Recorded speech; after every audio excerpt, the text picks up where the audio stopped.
Okey, oldingi safar ishxonamda bitta Malibu'ni pulini o'g'irlashdi deb keldingiz-da. Mana bu security kamerasi bor, soatimizni oldingiz. Ushladingizmi, okey? Kimligini topdingizmi? Ha, kassani oldiga qo'ydim, shuni bergan narsangizni.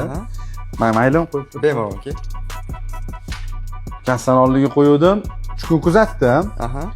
Bilsam shu yaqin ishongan ukamizdan chiqdi-da shu narsa. Voy. Kutmagan odamingizdan chiqar ekan. Shunaqa lekin, okey. Ko'pchilik aytadi, okey, mana shu narsalarning foydasi yo'q deb, okey. Bitta o'zingiz maslahat bering. Men chista maslahat beraman sizlarga.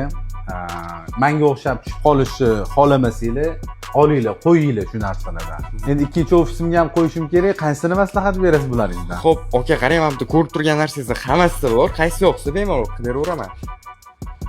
Men routerni plan qilyotgandim.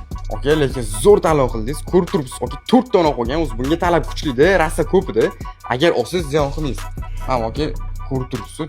Takoy ofisingizga qo'yib qo'ysiz, umuman bilmaydi ham, bu. Bilinmasaga Вообще, okey. Qayerda o'zi buni? Izlasiz topib olasiz, okey. Lekin bashcha cho'p ketaver mana shu. O'rtoqlar, sizlar ham mana shunaqa tushib qolmasdan oldin ehtiyotlarni qilib qo'ysanglar, zarar ko'rmaysizlar.